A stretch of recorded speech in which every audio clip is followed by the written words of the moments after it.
بسم الله الرحمن الرحيم. إن الحمد لله نحمده ونستعينه ونستغفره ونعوذ بالله من شرور أنفسنا وسيئات أعمالنا. من يهده الله فلا مضل له ومن يضلل فلا هادي له، وأشهد أن لا إله إلا الله وحده لا شريك له، وأشهد أن محمدا عبده ورسوله. يا أيها الذين آمنوا اتقوا الله حق تقاته ولا تموتن إلا وأنتم مسلمون. يا أيها الذين آمنوا اتقوا الله وقولوا قولا سديدا يصلح لكم أعمالكم ويغفر لكم ذنوبكم، ومن يطع الله ورسوله فقد فاز فوزا عظيما. أما بعد، فإن أصدق الحديث كتاب الله، وخير الهدي هدي محمد صلى الله عليه وسلم، وشر الأمور محدثاتها، وكل محدثة بدعة، وكل بدعة ضلالة، وكل ضلالة في النار. أيها الإخوة والأخوات، السلام عليكم ورحمة الله وبركاته. كلمة أن شعلها إن شاء الله تعالى إنان وحير وقتك قاوان كيرا هذا، وكلمة عنوان كيدو يهي صلاح هذه الأمة في صلاح أخلاقها. ومدن هجاجيدو وأخلاق ذو إني هجاجته،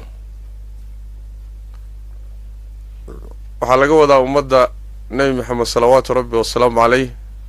أما أمد مسلم كأ إني هجاجته، وحالده ذو هجاجان، والدنيا ذو هجاجته، وآخرة ذو هجاجته، oo ay nabadgelyo helaan, oo dhibaatooyinka adduunyadu ay ka fududaadaan. taasi waxay ku xidhan tahay kolba akhlaaqdoodu siday u hagaagto. nabigeena salawaatu rabbi wasalaamu calayh waxaa ka mid ahaa walaalayaal waxyaabihii allah tabaaraka wa tacaala uu la soo diray u soo dhiibay.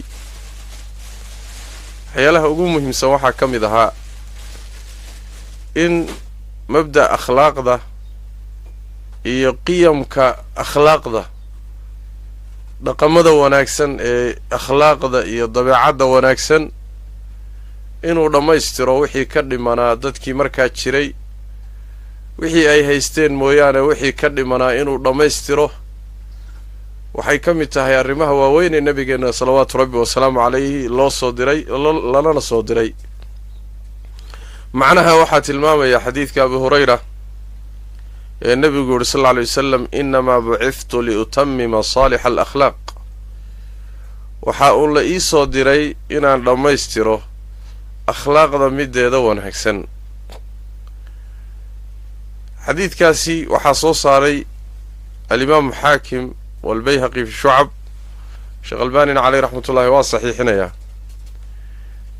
macnaha uu faa'iideynayana waxa weeye waxa la ii soo dirayba ee la ii soo dhiibay inaan idin soo gaadhsiiyaba waa uun akhlaaqda in aan dhammaystiro. bimacnaa dadkii waagaa jiray ee nebiga salawaatu rabbi wasalaamu calayhi uu u yimid ama uu ku dhex noolaa, dacwadana ka dhex bilaabay islaamka ka hor intaynan islaamin ama intaan nebigaba la soo dirin sal alla alay wasalam, akhlaaqda wax ka miday haysteen. iyagoo gaalo ah haddana wuxuun akhlaaqda ka mida way haysteen. nebiga marka waxaa loo soo diray sal alla alay wasalam inuu akhlaaqdaas dhammaystiro, oo wixii ka dhiman uu dhammaystiro. mahaamtii ra'iisiga ahayd ee nebiga sal alla alay wasalam loo soo diray bay ka mid ahay. sidaas daraaddeed ayaa mabda' akhlaaqda la yidhaahdo shareecada rabbigeen tabaaraka wa tacaala wuxuu kaga jiraa meel aad u muhim ah. sababtuna waxa weeye ummaduhu sidoodaba waa un akhlaaq. intay akhlaaqdoodu jirtana ummaddu way jiri, hadday akhlaaq ahaan u dhimatana ummaddaasi waa ku daysa. إنما الأمم الأخلاق ما بقيت فإن هم ذهبت أخلاقهم ذهبوا. ummadi waa uun akhlaaq. ummadaha iyo mujtamacaadku waa un akhlaaq. hadday akhlaaqdoodu tagtana ayagiina waa tageen. ilaahay sunankiisa kawniga waxaa ka mid ah ummaddu hadday akhlaaq ahaan u fasaado inaynan istaahilin inay dhulka sii joogto. xadaaradoodiiyo horumarkoodiiyo waxay leeyihiin oo dhanna in ilaahay baabi'iyo sunno ilaahay tabaaraka wa tacaala wey. nabigeenna salawaatu rabbi wasalaamu calayhi mabda'a isaga ah oo lala soo diray meelo badan bay ka muuqataa ahmiyadda ay akhlaaqdu leedahay. ilaa gaaladu iyo dadkii waagaa joogay iyo adduunkii waagaa dhisnaa uu ku caanbaxay nebiga sal alla alay wasalam dacwadiisu ay ku caanbaxday inay tahay addacwa ila alakhlaaq, addacwa ila alakhlaaqi alfaadila, in dadka iyo khalqiga loogu yeedho loogu baaqo akhlaaqda wanaagsan. arrinta nebi maxamed sal alla alay wasalam lagu bartay iyo dacwadiisu taasay ahayd. laba qiso ama 3 qiso oo masaladaa ku saabsan haddaynu soo qaadanno. qisada koowaadi waa qisadii ninkii la dhihi jiray hiriql, boqorkii imbaraatoriyadii ruum. boqorkaasi wuxuu ahaa ee awoodaha waagaa ka jira caalamka iyo dowladaha ka jira kuwa ugu xoog badan buu boqor u ahaa. waxaa dhacday marka xilligii nebigu sal alla alay wasalam maka dacwadiisu ka bilaabatay kadibna intuu ka hijrooday oo dhulkii joogi kari waayey uu madiine u hijrooday sal alla alay wasalam, oo intay dagaalameen reerkii uu ka dhashay ee reer quraysheed wakhti la dagaalamayay ayaa sanadkii 6aad waxaa dhacay heshiiska magaciisa loo yaqaano ama ku caanbaxay heshiiskii xudaybiya ee nebiga iyo quraysh dhex maray in xabad joojin 10 sano ah la sameeyo, dagaalka la joojiyo. 10kaas sano muxuu ahay heshiiska lagu jiro dadku isdhex maraan oo la isdhex galo. wahaakada heshiiskaad garanaysaan qodobadiisii ayaa nebiga sal alla alay wasalam iyo quraysh dhex maray. xilligaa isaga ah ayaa dad ganacsato ah oo reer quraysheed odayaasheedii ka mid ah ayaa waxay tageen mamlakadii ama imbaraatoriyadii ruum bay tageen. iyagoo ganacsi u socda shaam bay tageen, waana dhulkay ka soo ganacsan jireen. meeshaasi ninkii ka talin jiray oo hiriqle la dhihi jiray ee boqorka ahaa oo warku gaadhay oo sheekadu gaadhay nin baa ka soo baxay jasiiratul carab. ninkaasina nebinimuu sheeganayaa, dadka waxbuu ugu yeedhayaa. warkaasaa gaadhay. isagoo warkaa haya ayaa waxaa u tagtay waraaq nebigu uu diray salawaatu rabbi wasalaamu calayh oo uu leeyahay ilaahay ka baq oo islaam waad nabadgeliye oo dadkan muxuu ahaayey ku raacsan mas-uuliyaddoodiiyo xilkooda yacni wax weeyaan ha ku cadaabgelin. haddii aad hagaagi weydo ood iimaanka iyo khayrka qaadan weydana dadkaa beeralayda ee ku raacsan dembigooda adaa qaadi doona. aslim taslam. waraaqdii iyada ahayd markay u tagtay hiriqle ayuu wuxuu yidhi ha la ii raadiyo wax jasiiratul carab ka yimid oo ninkaasi meeshuu ku dhashay ka soo jeeda oo bal waddanka jooga ha la ii raadiyo. abu sufyaan nin la yidhaahdo oy nebiga salawaatu rabbi wasalaamu calayhi qaraabo ahaayeen xagga dhalashada iyo rag kaleeto oo ganacsataa oo waddankii joogaa la soo helay. hiriqlaa la hor keenay, turjumaan buu u yeedhay u ka afceliya. ninkii la dhihi jiray abu sufyaan raggii la socday gadaal buu ka fadhiisiiyey. wuxuu yidhi hadduu been ii sheego beeniya oo waxaad tidhaahdaan waa beenaale. su-aaluu marka ku bilaabay ku saabsan ninkaa meeshaa ka soo baxay ee nebinimada sheeganaya inuu su-aale ka weydiiyo waa rasuulkeenne salawaatu rabbi wasalaamu calayh. waxaa ka mid ahaa su-aalihii uu weydiiyey, waxaan ku weydiiyey buu yidhi famaadaa ya'murukum buu yidhi, war ninkani horta muxuu idin amrayaa, muxuu idin sheegayaa, muxuu idin farayaa? markaas Abu Sufyaan wuxuu yiri wuxuu leeyahay oo dadka ugu baaqaya oo noo sheegaya u'budullaha wahda wala tushriku bihi shay'an alla kaligi caabuda cibaadadiisana cid kale ha la wadaajinina watruku ma yaqulu abaa'ukum aabayaashin waxay dhihi jireen iyo waxyaabaha aad ka soo gaadheen iyo shirkiyaadka iyo wixii aad arki jirteenna ka taga waya'muruna bis-salaah was-sidqi wal-'afaafi was-silah waxaa kale uu na amraya salaad buu na amraya wuxuu na amraya runta ayuu na amraya wuxuu na amraya dhowrsoonaanta wuxuu na amraya qaraabada oo la xidhiidhiyo yani waxa way runta iyo dhowrsoonaanta iyo qaraabo xidhiidhinta iyo tawxiidka iyo salaada waxyaabahan uu nafaraya su'aal kale weydiyo wuxuu ku yiri hal kuntum tattahimunahu bil kadhibi qabla an yaqula ma qaal intuusan hadalkan hadda uu la yimid uusan la imaan oo uusan nabinimo sheeganin ka hor wax been ma ku tuhmi jirteen ma kaga shakisnaydeen been inuu sheego Abu Sufyaan wuxuu yiri maya intuusan nabinimo sheeganin wax beena laguma haynin nin been sheegana laguma aqoonin su'aal kale weydiiyay wuxuu ku yiri hal yaqdir waa idinka la dagaalamay heshiisyana la galay mucaamalaad idin dhex mareen ballanta ma ka baxaa markuu ballan galo ballanta ma ka baxaa maya buud wax ballanka baxa kuma hayno isaga iyo nidaamkiisa iyo dawladdiisaba waa nidaam waa wixii la isku ogyahay way ilaaliyaan Hiriqle su'aalahaasi kuwa ay ka mid yihiin markuu weydiiyay Abu Sufyaanna uu ka jawaabay waxa uu ku yiri fa in kana ma taquluhu haqqan fasayamliku mawdi'a qadamayya hatayn bud niyahu sida aad wax u sheegtay haday wax u jiraan oo ninkaasi waxa aad ka sheegayso sahadu u jiro meesha labada lugood aan ku hayo uu qabsan doonaa bud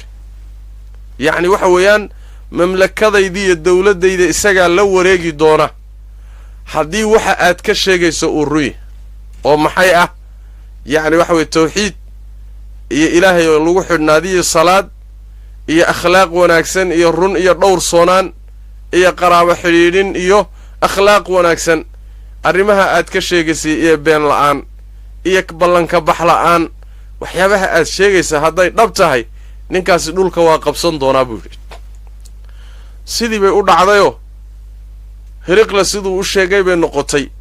meesha waxa ka muuqata nabiga salawaatu rabbi wa salaamu alayhi hatta gaalada diidan ee la dagaalamaysa iyo kuwa ka soo horjeeda iyo kuwa ka fog iyo kuwa u dhowba waxay u qirsanaayeen inuu dadka ugu baaqayo akhlaaq wanaagsan iyo dhaqan wanaagsan dacwada iyo risaalada iyo message-ka uu xambaarsan yahayna inuu sidaaye dhacdo kalena waxay ahayd iyo mithaalka labaad ninkii la dhihi saxaabada nabiga sallallahu alayhi wasallam sidaad garanaysaanba markii ay dacwada qaateen oo diinta qaateen oo dhaqankii tolkood iyo waxyaalahay soo gaadheen ay ka tageen arrintaasi waxay keentay cadaadis aad u fara badan magaaladii Maka la dhihi jiray in lagu cadaadiyo in qaar ka mida la garaaco in qaar ka mida la jir dilo in qaar ka mida la laayo in qaar ka mida la xidho dhib oo dhan baa la mariyay dhibkii markay u adkaysan waayeen oo aad u rafaadeen ayaa waxaa loo idmay oo nabigu sallallahu alayhi wasallam u fasaxay inay dhulkan isaga tagaan oo ay u hijroodaan dhulka la yiraahdo ardul habasha dhulka muxuu ahaay xabashada la dhihi jiray haddana Ethiopia iyo Eritrea iyo dhulkan kadaata dhulka inay u hijroodaan buu nabigu amray sallallahu alayhi wasallam meesha iska aada maxaa yeelay waxaa jooga oo ka taliya nin boqor ah oo agtiisa aan dadka lagu dulmiyin meesha aada oo ilaahay ku caabuda saxaabadii nabigu sallallahu alayhi wasallam iyagoo kooxay meesha yimaadeen markay meesha yimaadeenna wax dhiba mayna kala kulmin laakiin Quraysh oo reerkay ka dhasheen ah ayay arrintii la qumanaan weyday wiilashii meeshan ka cararay inay dhul kale oo aamin helaan oo berri dhici karto inay ku soo rogaal celiyaan oo dib u soo weeraraan meeshay tageen waa inaan kaga daba tagno. laba nin odayaashii reer Quraysheeda la israaciyay waxaa la yidhi ha laga daba tago wiilasha, ha la soo gacan geliyo. haddii la gacan gelin kari waayo oo la soo qaban waayana ninka ay u tageen ee boqorka ah ganacsi baa inaga dhexeeyo, xidhiidh baa inaga dhexeeyo, waynu naqaanaaye ha lagu diro si uu meeshiisa uga saaro. wiilashaasiyayna meesha joogin. labadii nin meeshii bay tageen. Najaashi oo boqorkii xabashida ah bay u tageen. waxay yidhaahdeen wiilasha naga soo cararay ee naga soo fallaagoobay, diintii aabbayaashood iyo awowyadoodna khilaafay iyo dhaqankoodii, adiga hadday kuu yimaadeenna taadii aan soo gelin oo middaad adigu haysatay iyo kiristiyaankii aan kiristankii soo gelin, wiilashaa iyagaa baan rabnaa inaad noo celiso oo dhulkanagii iyo ehelkoodii iyo awowyadood u soo celiso. ayagaa yaa kaaga aqoon roon, ayagaana muxuu ahaaye cid walba uga naxariis badan. wiilasha noo soo celi. Najaashi sidii nebigu ku sheegay buu ahaaye nin boqoroo caadila buu ahaa, agtiisana dadka aan lagu dulmiyin. wuxuu u yeedhay culimmadii kiniisadda, nin kastoo wax garanayay, muqarrabiintii isaga ka ag dhowaa, wixii oo dhan buu soo shiriyey. meel buu isugu keenay. nimankii saxaabadana waa u yeedhayoo waa meeshii baa la keenay. markaasuu su'aashan weydiiyey. wuxuu ku yidhi: maa haada aladii faaraqtum fiihi qawmakum walam tadkhuluu diinii walaa diina axadin min hadihi alumam buu yidhi. maxaa idinku dhacay oo diintii aabbayaashiin iyo awyadiin aad uga tagteen? haddaad meeshan timaadeenna taydii aad u soo geli weydeen. muxuu yaha waxaad wadataan? waa su'aal. waxaa weydiinaya Najaashi, saxaabadii soo cararay buu weydiinaya. markaasaa waxaa jawaabay Jacfar ibn Abi Taalib radia allahu tacaala canhu wa ardaah. nebiga in adeerkii ayaa markaa u jawaabay. wuxuu idhi: ayuha almelik, boqorkow, ninkan boqorka ahow, kunnaa qawman ahla jaahiliyatin nacbudu alasnaama wa na'kulu lmeyta. waxaannu ahayn dad jaahilnimo isaga nooloo jaahiliye oo diin la'aan ah. waxaannu caabudi jirnay sanamyaasha iyo dhagaxyaasha, bakhtigana waannu cuni jirnay. sidoo kale muxuu ahaayey wa na'ti alfawaaxisha wa naqtacu alarxaam, wax kastoo xun oo fool xunna waannu la imaan jirnay. qaraabadannadana waannu goyn jirnay. wa nusii'u aljiwaar, deriskana iyo derisnimadana waannu xumayn jirnay. ya'kulu alqawiyu mina adaciif, kaannaga xoogga badan ee awoodda leh ka tabarta daran buu cuni jiray oo uu ku istaagi jiroo dulmin jiray. fa kunnaa calaa daalika xataa bacatha allahu ilayna rasuula. sidaasuu xaalkanagu ahaa ilaa ilaahay rasuul noo soo diray buuhi. nacrifu nasabahu wa sidqahu wa amaanatahu wa cafaafahu buuhi. waa nin aanu naqaanaa dhalashadiisa, waxaannu naqaanaa runtiisa, waxaannu naqaanaa ammaanadiisa, waxaannu naqaanaa dhowrsoonaantiisa, dhaqankiisa iyo akhlaaqdiisa ninaannu naqaanuu ahaa, naguma cusbayn. rasuulkaasuu alla noo soo diray tabaaraka wa tacaala. fadacaanaa ila allah linuwaxidahu wa nacbudah wa nakhlac maa kunnaa nacbudu naxnu wa aabaa'una min duunihi min alxijaarati waalawthaan. markuu noo yimidna wuxuu noogu baaqay oo noogu yeedhay ilaahay inaan keli yeello oon keligii caabudno. wixii aannu caabudi jirnay ee kale oo dhanna annagii aabbayaashannaba aan ka soo gaadhnay inaannu ka tagno oo dhagaxyaal iyo sanamyaal ah. taasuu noogu yeedhay. waxaa kaloo uuna amray: wa amaranaa bisidqi alxadiid wa adaa'i alamaana wa silati alraxim wa xusni aljiwaar waalkafi can almaxaarimi waaddimaa wa nahaana can alfawaaxishi wa qowli zuur. waxaa kaloo uuna amray buu idhi inaan sheekada iyo hadalka run ka sheegno. wuxuuna amray ammaanada inaan gudanno. wuxuuna amray qaraabada inaan xidhiidhinno. wuxuuna amray deriska inaanaan xumaan ku samayninoo wanaag u samayno. wuxuuna amray waxyaalaha maxaarimtae alla xarrimay inaannu ka joogsanno. dhiigga la daadinaya inaannu ka joogsanno. wuxuu naga reebay dunuubtii foosha xumayd, sinada iyo muxuu ahaay waxa noocaasoo kale ah buu naga reebay. hadalka beenta ah buu naga reebay iyo zuurka. wuxuu naga reebay agoonta iyo ruuxa tabarta daran xoolihiisa in xoog lagu cuno. wuxuu naga reebay haweenayda muxsanadda ah ee dhowrsoon ee ceebta aan lahayn in ceeb loo raadiyo oo zine iyo xumaan lagu sheego lagu gano ayuu naga reebay nebigaasi intaasoo dhan buu noo sheegay waxaasuu noola yimid waannu rumaynay waannu raacnay odayaashan tolkanna ah waxay nagula dagaalameen waa kaa marka nebigaasi wuxuu noola yimid iyo mabda'u noola yimid waa kaa waa mabda' akhlaaqa waa mabda' run ah waa mabda' dhowrsoonaan ah waa mabda' qiyam ah waa mabda' wax lagu doorsada aan lahayn markaan isgarab dhignay waxaannu haysan jirnay iyo waxa uu noola yimidna hadda waxaa iska caddaatay wuxuu la yimidi inuu ka fiican yaha wixii horay aanu haysannay sidaasaannu ku rumaynoo ku raacnay markaasuu najaashi calayhi raxmatullah gadaal dambe waa rumeeyey iimaan buuna ku dhintay saxa nebiguna sal alla alay wasalam wuxuu ahaa ninka keliya ee uu isagoon la joogin uu salaatuljanaaza ku tukaday nebigu sal alla alay wasalam waxa uu yidhi kadibna ma haysaa wixii lagu soo dejiyey ninka aad sheegayso qur'aanka wixii lagu soo dejiyey wax ka mida ma haysaa haa buu yidhi markaasuu wuxuu ku dul akhriyey suuradda la yidhahdo suuratu maryam oo ku saabsan waxyaalihii ay rumaysnaan iyo mabaadi'dii nasaarada iyo kiristanka ka warramaysa nebiyullaahi ciisa calayhi wacalaa nabiyina asalaatu wassalaam iyo hooyadii maryam iyo siduu ku dhashay iyo muxuu ahaa mabda'aasi ay ku khaldameen intiisa badan ka hadlaysa markuu aayaadkaasi iyo suuraddaa ku akhriyeyna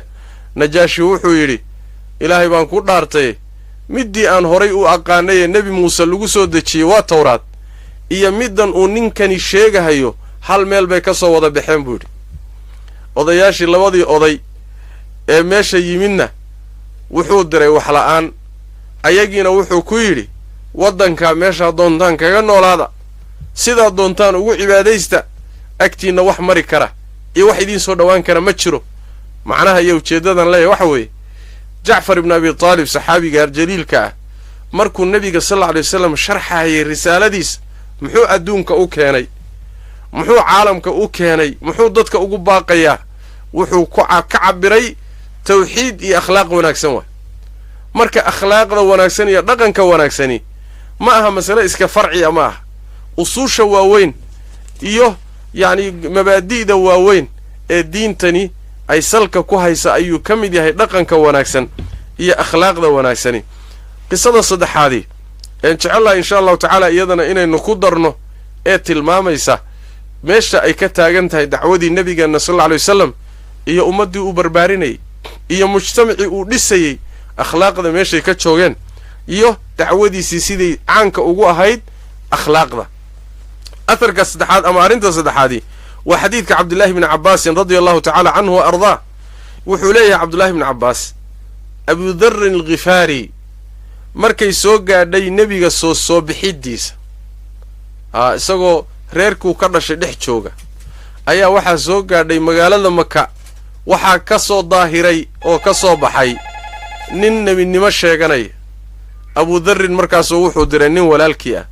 wuxuu ku yidhi irkab ilaa haada alwaadi faclam lii cilma hada alrajul alladii yazcumu annahu nebiyun waxaad tidha samaysaa buuhi niyo waxaad aaddaa maka meeshaa tag waxaadna ii keentaa ninkaa ka soo baxay ee nebinimada sheeganaya ninkaa warkiisa wax iga keen ee weliba sheeganaya inay samada warku uga yimaado xagga sare iyo xagga alle in war looga keeno ninka sheeganahayee maka ka soo baxay bal intaad maka tagto niyo warkiisa ii soo ururi kac tag buu ku yidhi wasmac min qawlihi humma atini buu yidhi soo dhegayso wuxuu leeyahy yaan lagaaga warramin soo dhegayso markaad soo dhegaysatana ii imo buu yidhi warkiisa ugu soo celi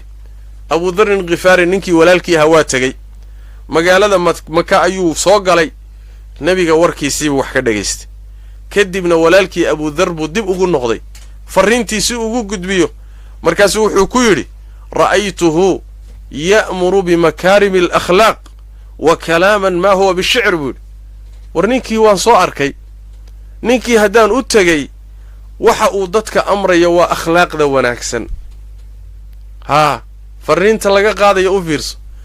yacni waxaan u tegay nin dadka wanaagga faraya xishoodka faraya runta faraya cadaaladda faraya dhaqan wanaagga faraya dulqaadka faraya yacni waxa weye hadal wanaagsan faraya xidhiidhinta qaraabada faraya runta faraya waxaan u tagaynin dadka wixii wanaagsanaa iyo akhlaaqdii wanaagsanee dadka ugu baaqaya hadalka uu akhrinahayeyna hadal gabay ama ahayn qur-aanku ka wada hadal aan gabay ahayn ayuu ninkaasi meesha ku hayay meeshaasi waxa weeye gaalada xataa u timaadee warkiisa dhegaysata mabda ay ka qaadayeen wuxuu ahaa ninkaasi akhlaaq wanaagsan buu adduunka dadka ugu baaqaya oo mujtamacaadka ugu baaqaya masaladaasi marka waxay ahayd innamaa buciftu liutammima saalix alakhlaaq nebi maxamed salawaatu rabbi wasalaamu caleyh qodob aad uga muuqduu ahaa qiyamka akhlaaqiga ah aad bay uga muuqatay dacwadiisa salawaatu rabbi wasalaamu caleyh maalinkii la soo diray ilaa maalinkii tii ilaahay ku timid tabaaraka wa tacaala iyo kitaabkii iyo sunnadii uu la yimid intuba mabda'aasay aad ugu baaqayaan ummaddii uu dhisay iyo mujtamacii nebigu uu dhisay salawaatu rabbi wasalaamu calayhna waxaa la yidhaahdaa waa mujtamac mithaali ah oo aan taariikhda dib dambe u soo maraynin hortiina aan soo marin bay ahaayeen yacni dhaqan wanaaggooda akhlaaq wanaaggooda iyo muxuu ahaayey sida lagu bartay ayaguna iskula dhaqmi jireen khalqiga kaleetiyo adduweynaha kalena ay kula dhaqmi jireen waxay taariikhdu ay qortay oo sajishay oo aad u caja badan oo qasaskoodu la yaab leeyihiin ayuu ahaa arrintaasoo dhan waxay tilmaamaysaa walaalayaal in akhlaaqda wanaagsani iyo qiyamka akhlaaqigiihi ummaddani ayna ka maarmin jiritaankeeduna uu ku salaysan yahay kolba qiyaasta ay ka haysato akhlaaqda wanaagsan dacwadeeda iyo mabda'eedu inuu fidana waxay ku saabsan tahay kolba qiyamka akhlaaqiga waxay ka haysato nimankii la dhihi jiray qawmu luut oo nabiyullaahi luut loo diray calayhi wacalaa nabiyina asalaatu wassalaam allah tabaaraka wa tacaala wuu baabi'iyey say dhulka korkiisa u deganaayeen unbaa habeen dhulka intay deganaayeen inta lala qaaday oo kor la geeyey ayaa la soo dabagediyoo la soo rogay kadibna intay dhexda ku soo direen baa dhagaxyaal lagu rusheeyoo lagu garaacay haddayba dhulka yimaadeenna waaba baaba'eenba nimankaa iyaga ah asbaabta loo baabi'iyey waxaa ka mid ahayd diin xumada iyo tawxiid xumada waxaa raacsanayd iyo shirkigiiyo gaalnimada waxaa u dheeraa waxay ahaayeen niman aad u akhlaaq xum niman dhaqan xun bay ahaayeen niman waxay ahaayeen raggu ay dumar iska dhigtaan niman waxay ahaayeen faaxishada iyo liwaadka yacni waxa weeyaan dhaqan ay u tahay bay ahaayeen arrintaasaana qur'aanku sababta sidaa loogu halaagay oo loogu baabi'iyey arrinta uu qur'aanku in badan u cuskado waa taa iyada ah nebigii ilaahay oy beeniyeen oo diideen warkiisii iyo xumaantaas iyada iyo akhlaaq xumada oo ay dhaqan ka dhigteen ummad baa marka loo baabi'iyey akhlaaq xumada iyo dhaqan xumada loo baabi'iyey ummadihii ilaahay uu rogayoo adduunka dhaafiyeyna mid walba sabab baa loo cuskaday ama asbaab kulantay nimankaasi akhlaaq xumo iyo rusushiiay beeniyeen iyo diin la'aan baa ilaahay tabaaraka wa tacaala u halaagoo u baabi'iyey sunno ilaahay weeye tabaaraka wa tacaala in ummaddu marba hadday akhlaaqda ka dhex baxdo xayawaan iyo xooloo kaley noqonaysa akhlaaqdu waa shayga asturka ibni aadamka ilaalinaya karaamadiisa iyo sharafkiisa iyo wanaaggiisana yacni waxa way muujinaya wey hadduu akhlaaqdii ka dhex baxo oo uu noqdo sida xayawaanaadka yatahaarajuuna tahaaruja alxumur sida aakhiru zamaanka dadka ay qiyaamadu ku duldhici doonto nebigu markuu tilmaamaya sal alla alay wasalam waa dad intay akhlaaqdii oo dhan ka siibteen sida dameeraha bannaanka isku fuulahay oo bannaanada isku eryanaya dadka noocaasoo kale a bay qiyaamadu ku duldhici doontaa buu nebigu sal alla alay wasalam waana inta ilaahay abuuray kuwa ugu shar badan waay akhlaaqdu marka walaalayaal bilowgeennii ka ummad islaam ahaan bilowgeenniina qayb muhimay ka ahayd haddana sida imaamu maalik caleyh raxmatullaahi uu yidhi ummaddan awalkeedii wixii hagaajiyey unbaa aakhirkeedana hagaajin kara wixii awalkeedu ku hagaagay wixii ummadda bilowgeedii nebi maxamed iyo saxaabadiisii sal alla alay wasalam wixii ay ku hagaageen oo wax ku noqdeen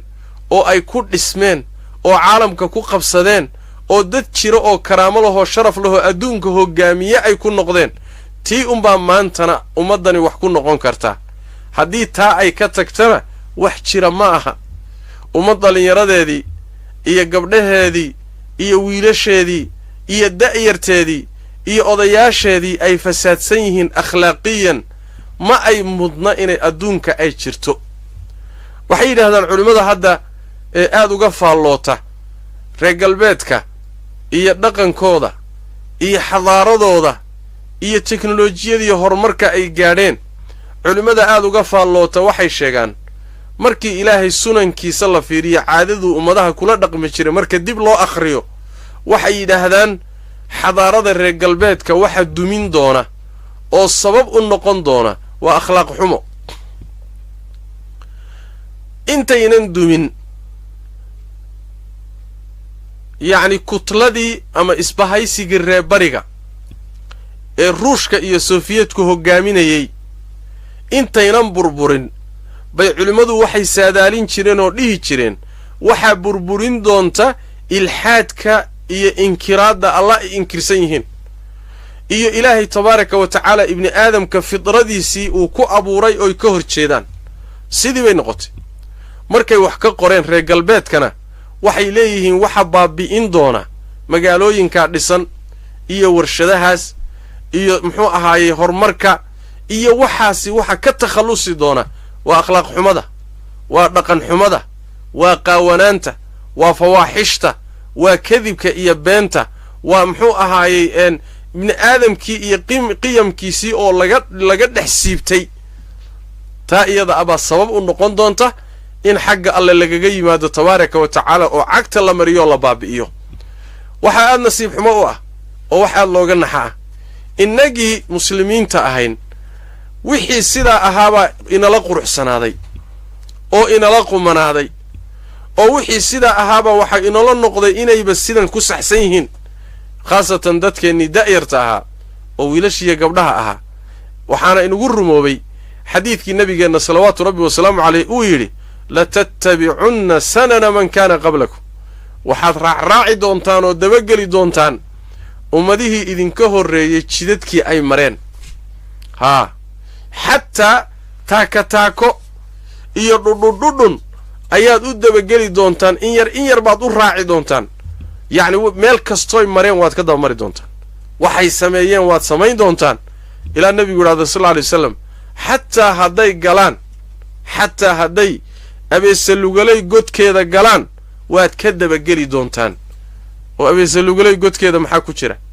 maxaase laga raadiyaa? waa mugdi waana qarmuun, waa mugdi waana qarmuun waana cidhiidhi. god intaa isku darsaday maxaad uga dabageli kan ka dabagalay? calashaani wax weeyaan iska raac. waa ilbaxnimo,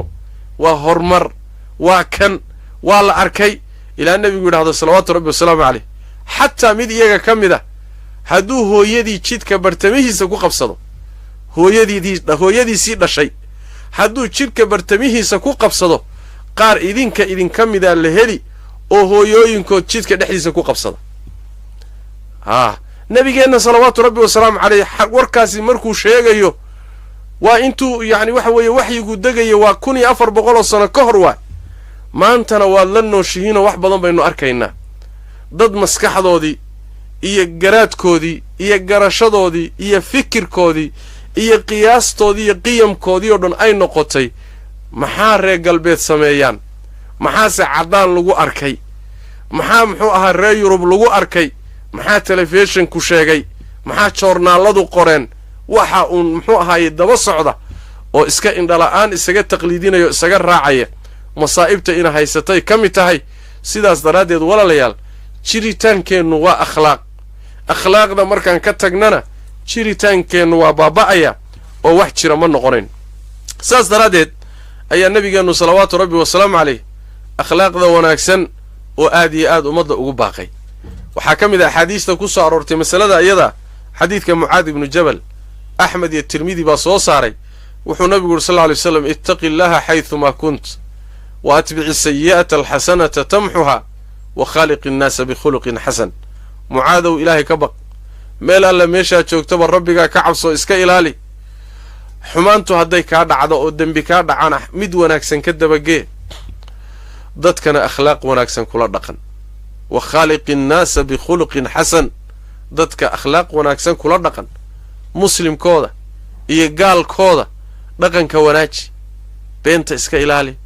khayaanada iska ilaali xishood la'aanta iska ilaali dabamaryada iska ilaali ammaanada gudo had yacni waxa way akhlaaq wanaagsan dadka kula dhaqan u dabacsanow ad adayg iyo qallafsanaanta iska daa khalqiga ilaahay tabaaraka wa tacaala akhlaaq wanaagsan kula dhaqan oo waxaad ka soo qaadaa adigoo kale haa sida nebigu yuri sal alla alay wasalam xadiidkii fi saxiixi muslim faman axabba an yuzaxzaxa can innaari wayudkhala aljanna falta'tihi maniyatuhu huwa yu'minu billahi walyawmi alaakhir waliya'ti ila annaasi maa yuxibu an yu'taa ilayh ruuxii allah maalinta aakhara doonaya inuu naar ka fogeeyo jannana geliyo geeridu ha u timaado isagoo rumaysan allah iyo maalinta aakharo dadkana ha ula yimaado waxa uu jecel yahay inay ula yimaadaan ha waxaad jeceshahay in lagugula dhaqmo dadka kula dhaqan waxaadan jeclayn dadku inay kugula dhaqmaanna ha kula dhaqmin dadku waa adoo kale waxaadan naftaada la rabin dadka ka ilaali khayaanada ka daa oo beenta ka daa oo laqdabada ka daa waxaa ceeb weyn inagu ah haddaynu muslimiintiinna khaasatan mujtamacan luuqadiisa aan ku hadlayo soomaalida ah waxaa ceeb weyn inagu ah adduunka inaan kaga caanbaxno dad aan dhaqan lahayn oon akhlaaq lahayn oo beentoodiiyo runtooda aan la kala garanaynin oo laqdaba iyo dabamaryo ku caanbaxay oo muxuu ahaayey gaaladii laftoodii ay la yaaban yihiin guryihii iyo qoysaskii iyo qaab dhaqankii ilaa ay noqotayba inaan sabab u noqonno ummad badan inaan diinta ka erino oo adiga diintaadii iyo dhaqankaad xambaarsan tahay waxaa lagu qaadan karaa wixii lagaa arko haddii lagaa arko inaad tahay ruux mustaqiim ah oo ibni aadamka xuquuqdiisa ilaalinaya oo aan ku xadgudbaynin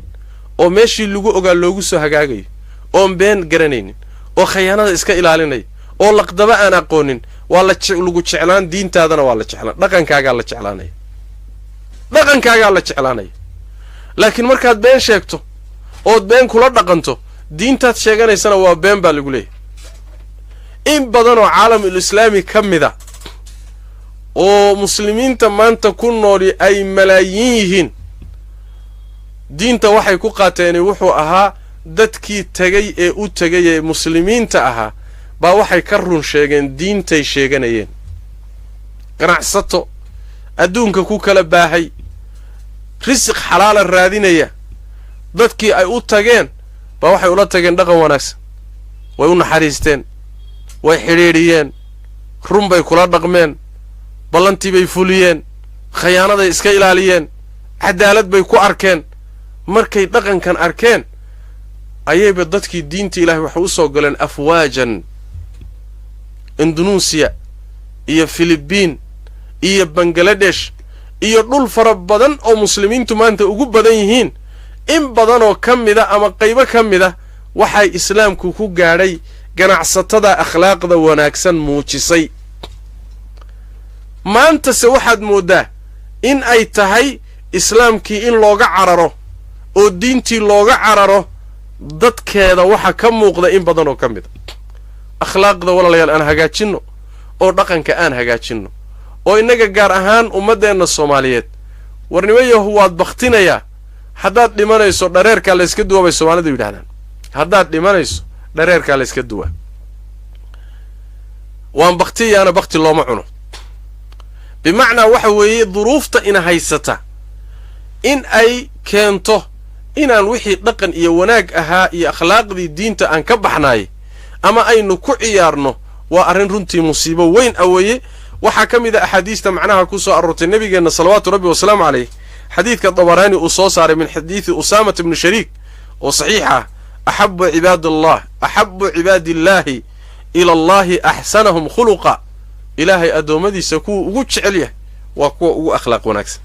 xadiidka kalete axmed iyo abu daawuud ay soo saareen min xadiidi abi hurayra nabigu wuxu uhi sal lla lay slam akmalu lmu'miniina iimaanan axsanuhum akhlaaqa mu'miniinta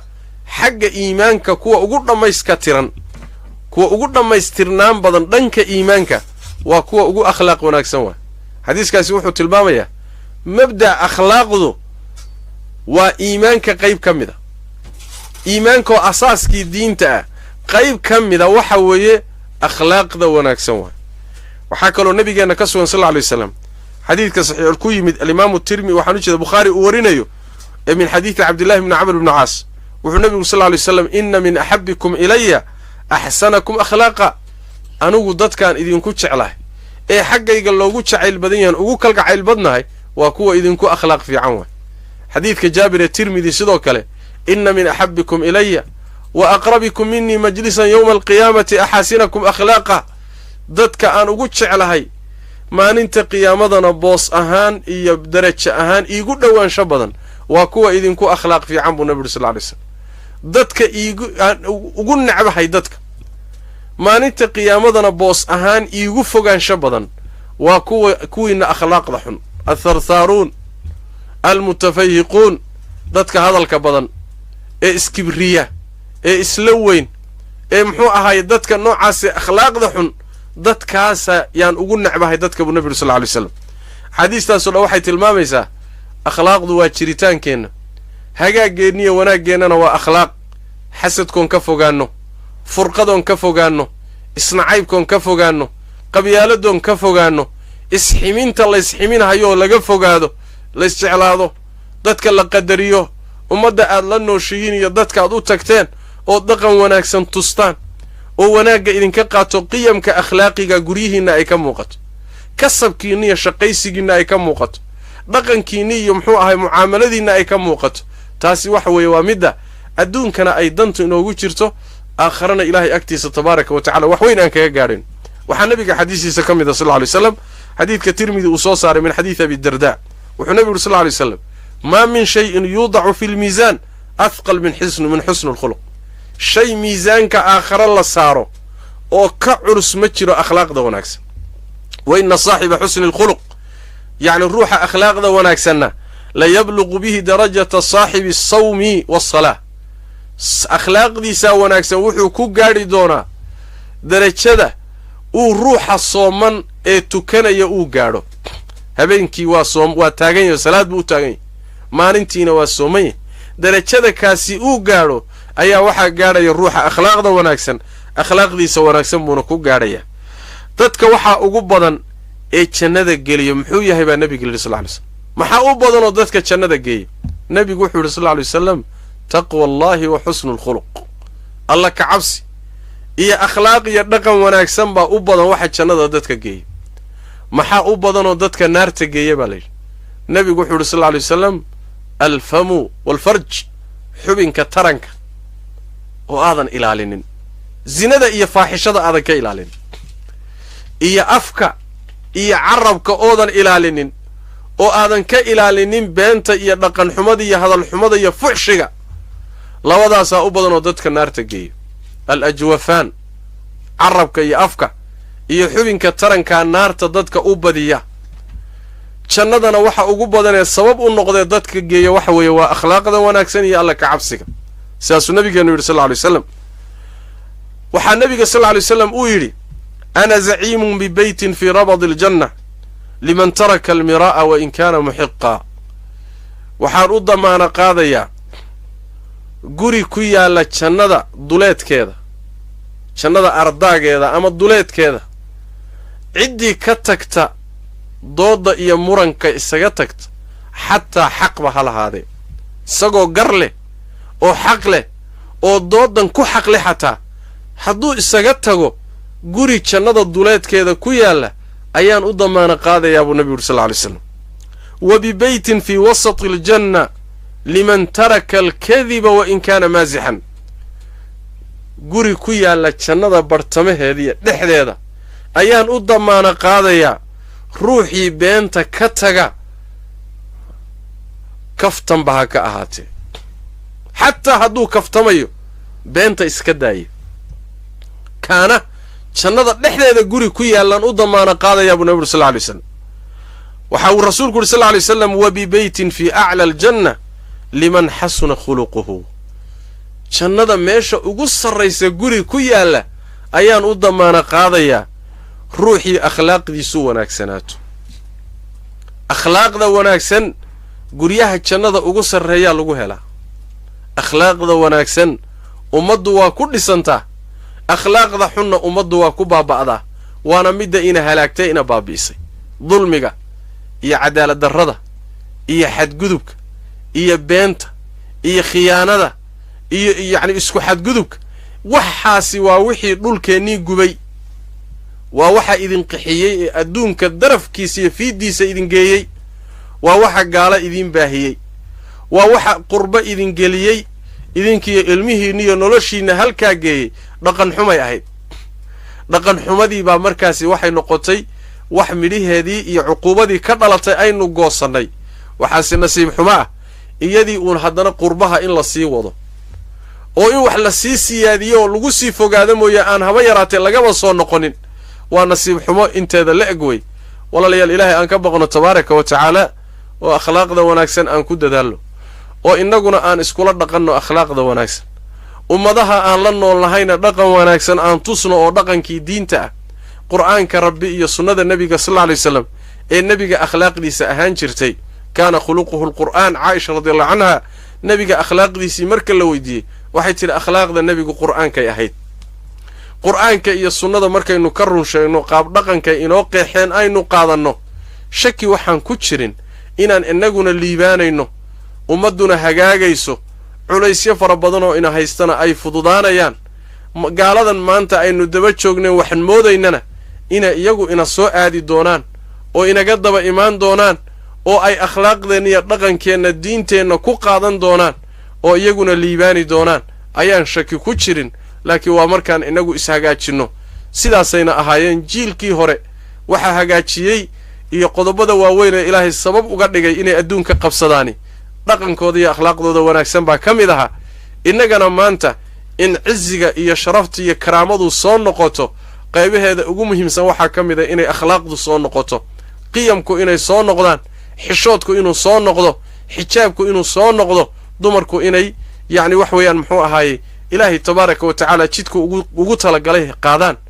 ragga iyo dhallinyaradu inay akhlaaqdii iyo dhaqankii wanaagsan ee qiyamka ilaaliyaan ummad akhlaaq leh inay jirto istaahishaa ummad akhlaaqda ka tagtayna inay jirto ma istaahisho jiritaan ilaahay maqaayistiisa iyo mawaasiintiisa wakhti bay leedahay waxay dhisto iyo xadaaraday dhistana wax baaqi sii ahaanaya ma aha maxaa yeelay wixii baabi'in lahaabay xambaarsan tahay wixii tirtiri lahaa ayay xambaarsan tahay sidaas daraaddeed salaaxeenna iyo hagaaggeenna wuxuu ku jiraa bisalaaxi akhlaaqina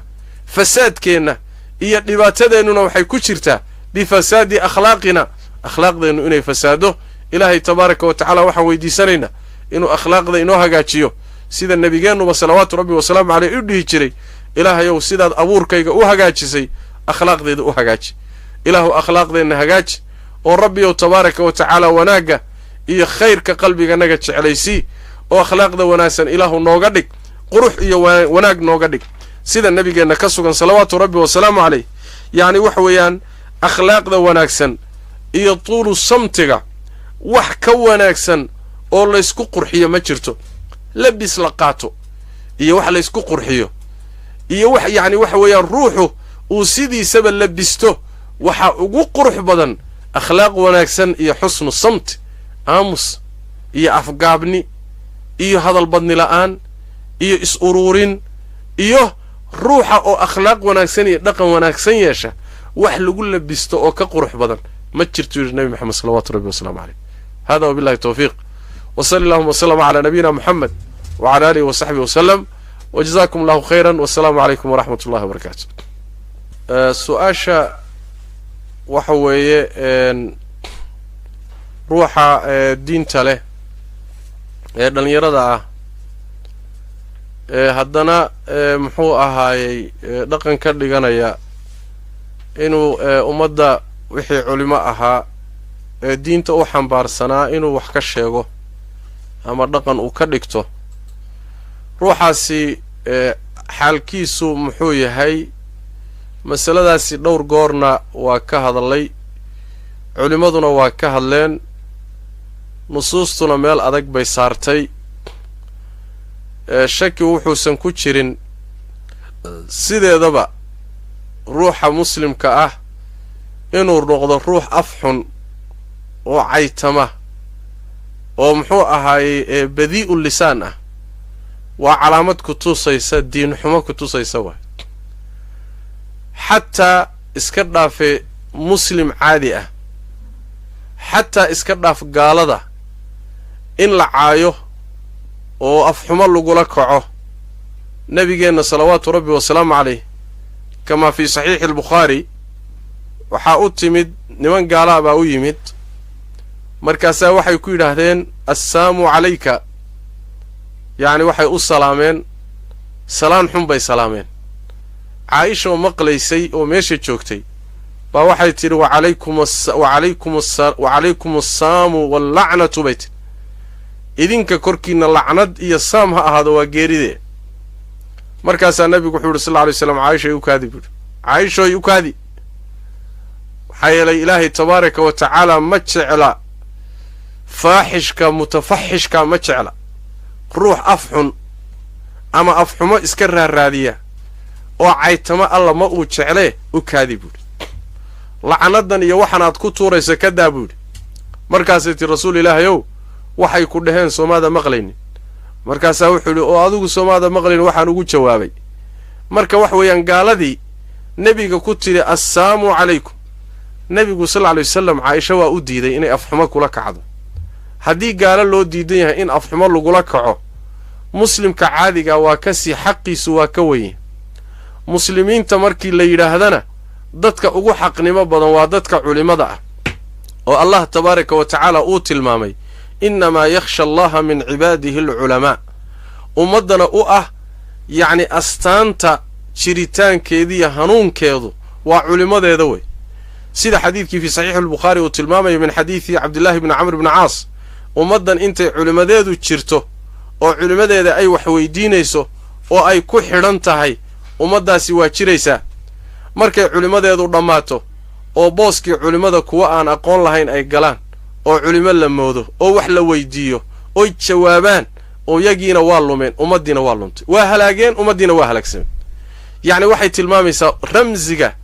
iyo astaanta jiritaanka ummaddu waa culimmadeeda culimmada marka la duro oo wax laga sheego oo la dhaleeceeyo oo la aflagaadeeyo oo ceebahooda la dabagalo hadda markaasi waxa weeyaan shaki wuxuusan ku jirin ruuxaasi inuu yahay ruux munxarif ah cabdullaahi ibnu mubaarak raximahullahu tacaala wuxuu dhihi jiray yacni waxa weeyaan ruuxii culimmada wax ka sheegaayay faqad istakhafa diinahu diintiisii waa fududaystay waa yacni ruux diintiisii u dhammaatay waa yacni ruuxii diintii faqad dahaba diinuhu wa diintiisii waa tagtay ruux culimmada fududaysanaya haddaad aragto culimmadu ixtiraam bay leeyihin bal ilaahay weynayntiisa waxaa ka mid a sida xadiidka nabiga ku yimi sal lla alay wasalam in aad weynayso ruuxa muslimka ah mu'minkaa ee ilaahay diintiisa ku ciroobay da'daasuu ku gaadhay isagoo muslim ah ixtiraamkiisa iyo qadarintiisu waa ilaahay weynayntiisa waa ruuxa labaadi waa caalimka kitaabka ilaahay xambaarsan sunnada nebiga xambaarsan ee haddana ku dhaqmaya ruuxaasina weynayntiisu waa ilaahay weynayntiisa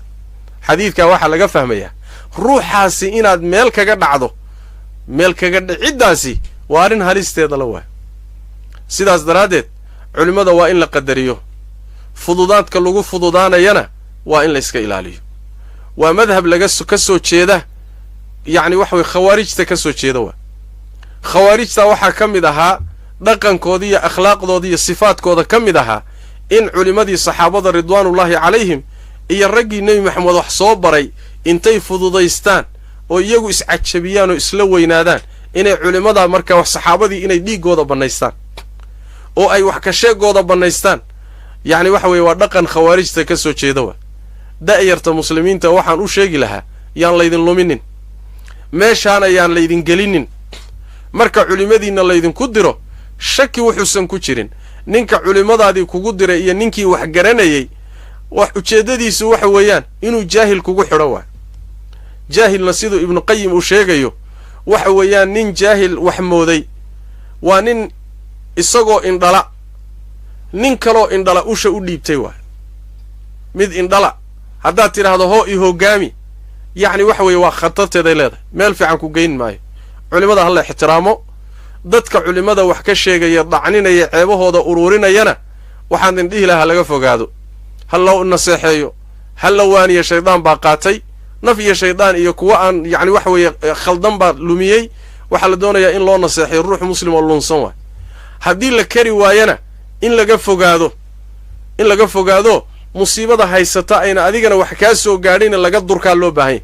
wax ka dhagaysigiisa wax ka maqalkiisa la fadhiisigiisa waa ruux ibtilaysan oo fidnaysan waay ka noocaas oo kalea marka in laga durkaa la doonaya waxaan aad uga xumahay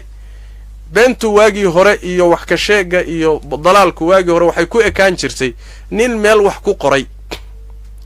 oo waraaq meel taalla ama buug meel yaalla ama kitaab wax ku qoray ama ma ahee nin 2 ruux 3 ruux iyo dad kooban wax u sheegay laakiin maanta tiknolojiyada in loo isticmaalo oo website-yada loo isticmaalo oo internetka loo isticmaalo oo telefishinada loo isticmaalo oo joornaalada ay malaayiintu akhrinayaan loo isticmaalo in mabaadi'da diinta lagu tunto oo culimadii la dacniyo oo shaqo laga dhigtaay waa musiibo weyn laakiin waxaad ku talagelaysaa ninka meesha shaqo ka dhigtayo in alla inta malaayiinta adduunka ka akhrinaysa ee been abuuradka iyo dacniga iyo duridda iyo wax ka sheegidda akhrinaysa ee ku saamoobaysaay ismigeeda iyo dembigeeda inaad xambaari doonto middaa iyadaa ku talagal ilaahay inaad hortegi doonto wabillahi tawfiiq su'aashu waxa weeye waxaan ogsoonahay inay runtu akhlaaqda wanaagsan ka mid tahay beentuna akhlaaqda xunxun ka mid tahay been la sheego dacwo ma noqon kartaa jawaabtu waxa weeye beentu sida nabigu sheegay sallallahu alayhi wasallam الكذب يهدي إلى الفجور وإن الفجور يهدي إلى النار ولا يزال الرجل يكذب ويتحرى الكذب حتى يكتب عند الله كذابا بأنت الروح وحي أتشيدا فجور هي الذنوب واوين ذنوب تاواوين هي فجور كاسنا النار بالروح أتشيدا ruuxuna inuu been sheegayo ka zuuli maayo beentana ku dadaalayo ilaahay agtiisa looga qoro inuu yahay been badane kadaab inuu yahay baa ilaahay agtiisa loo sajilaya oo loo qoraya marka beentu ma bannaana asal ahaan ma bannaana mawaadic dhowraa jirta oo shareecadu limaslaxa ay u bannaysay oo ay ka mid tahay markii dadku aad dad heshiisiinayso oo 2 ruux oo muslim oo isku dhacay ayaad u kala dabqaadaysaayoo isu keenaysaayoo heshiisiinaysaa been baad ka maarmi weyday inaad sheegto si aad isugu keento waa bannaan tahay qodobka labaadi dagaal baad ku jirtaa xarbi iyo dagaal baad ku jirtaa alxarbu khudca inaad gaalkaad la dagaalamayso aad khadeecdo ood khudca kula dhaqanto si aad uga adkaatood u disho ama aad yacni waxa uga qaalib noqoto ayadana waa mas'ale kale oo meesha iyada ah meelahay ku bannaan tahay ka mid ah qodobka saddexaadna waxa weeye markii guryaha lagu islaaxinayo oo ninku inuu reerkiisa hadduu ka maarmi waayo oo gurigii inuu dumo uu ka yaabo inuu been sheego haddii ay muxuuha gurigu ku sii jirayo sidoo kaleeto haweentu hadday ka yaabto xadiidka riwaayadiisa kale alfaadiisa qaar ka mid ah hadday ka yaabto inuu gurigii dumo khatar galo inay markaasi ay been isticmaali karto si gurigii ay ugu badbaadiso taa iyadaa wax weeyaan waxay ka mid tahay meelaha iyo mawaadicda la soo reebay laakiin inaad been ka dhigato dacwo ka dhigato oo dacwo yacni been ku salaysan aad tidhaahda dacwo midho dhalinaysa wey kullu maa buniya calaa faasid fa huwa faasid yacni hal xaaraanihi nidig xalaala ma dhasho dacwo been ku salaysanna asaaskeedii baa fasaadsan waxa laga sugaya maxay tahay marka ma dad beenalayaala inay soo saartaa laga sugaya marka beentu asalkeeda iyo faraceeduba ma bannaana ilaahay waa fogeeyey tabaaraka wa tacaala iyadiyo dadkeedaba waana khaslo lala yimaado kuwa ugu liitay ka mid ah xaaladahaasi shareecadu soo reebtay ee dhowrka ah waxaan ka ahayn beenta waa in laga fogaado wabillahi tawfiiq su-aashu waxay tahay beenta gaalada lagula dhaqmayo ma bannaan tahay in gaalo lagula dhaqmo been oo been loo sheego jawaabtu waxa weeye gaal iyo muslim toona inaad been kula mucaamalooto ma bannaana xaaladihii aan soo tilmaannay waxaan ka ahayn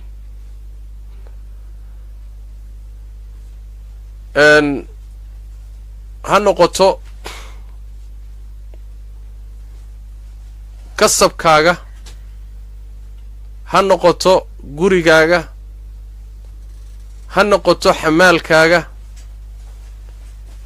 khayaanada iyo beenta iyo akhlaaqda xun iyo dhaqan xumadu ma bannaana gaal in lagula dhaqmo mana bannaana in aadamaha ama cid kale in lagula dhaqmaayo ma ay bannaana maxaa yeelay beentu waa shay si ahaanteeda alla u xarrimay haddii alla xarrimayna gaal iyo muslim toona inaad kula dhaqanto ma ay bannaana qaabdhaqankeenna markaan meelahaa tagnay in badanoo innaga inaga mida dad yaroo ilaahay u naxariistay mooye nolosheennan beenta oon ku salaysan masaa'ibtayna haysatay ka mid ta gaaladiioo been loo sheegayo ilaa aan ku caanbaxnay ninkii iyo xaaskiisii isqabay waxay leeyihiin isma qabno separation haa isma qabno waa isku xanaaqsannahay waa kala maqannahay waxoogaa yaroo calafaa lagu qaadanayaa gaaladii baa loo tegayaa hooyadiibuu wuxuu leeyahay waa xaaskaygii buu ku keenayaa hooyadii ayuu wuxuu leeyahay waa xaaskaygii walaashiibuu wuxuu leeyahay waa xaaskaygii shaqadii buusan ka run sheegaynin gurigii buusan ka run sheegaynin dukumentigii buusan ka run sheegaynin isagoo dhan waa been meermeersan waay beenta noocaasoo kale ah daruuro keenaysana ayna jirin cudurdaar sharciyoo kallifayana uusan jirin waxyaalaha waayahan dambe dhaqanka inoo noqday bay ka mid tahay astaanta laynugu bartay bayna ka mid tahay waxyaalaha ina halaagaya ee carruurtii u baaba'day carruurtii ay duurka u gashay guryihii deganaansha la'aan looga la'yahay ninkii iyo reerkii ay qoorta iskula jiraan xasilloonidii looga qaaday innagii oo dhan barakadii iyo wanaaggii inaga qaaday waxyaalahaas wey cadowgaadda salafku waxay dhihi jireen ridwaanullaahi calayhim markaan ilaahay caasiyo waxaan ka gartaa buu yidhi dembiga aan galay markaba waxaan raadkiisa ka helaa faraskayga iyo xaaskaygay dhihi jireen faraskii ii edebsanaaye ii hagaagsanaa laad iyo haraati buu igu bilaabi buuhi islaantii iyo gurigii ii fiicnaana maalinta dambe waata wayba soo giirato waa igu soo jeesatay buuhi sababtuna waxa weeye anaa garane waa dembi aan galay buuhi sababtiisa waxaanaad arkaysaan oo dhan iyo nataa'ijtan iyo midhahan kharriban iyo muxuu ahaaye waxyaalahan aan inoo muuqdiyo madaahirtani asbaab bay leedahay ilaahay ha laga yaabo tabaaraka wa tacaala walaalayaal nolosheenna aan dib ugu noqonno wax yaroo calaf ah iyo wax yaroo raashiin ah iyo wax yaroo lacag ah yacni karaamadaadi iyo sharafkaaga lama siisto adduunya oo dhan hadday isu timaaddo oo kulli waxa yaalloo dhan gacanta lagaa geliyo wax qiimo weyn lama aha qiyamkaaga iyo akhlaaqdaada iyo dhaqankaaga iyo dadnimadaada iyo diintaada wax lagu doorsado ma jirto walaalayaal ilaahay aan ka baqno tabaaraka wa tacaala dhaqamada noocaaseen ku caanbaxnayna ha la yska daayo waxay inoo soo kordhinaysoon dhib ahayn ma jiro wabillahi tawfiiq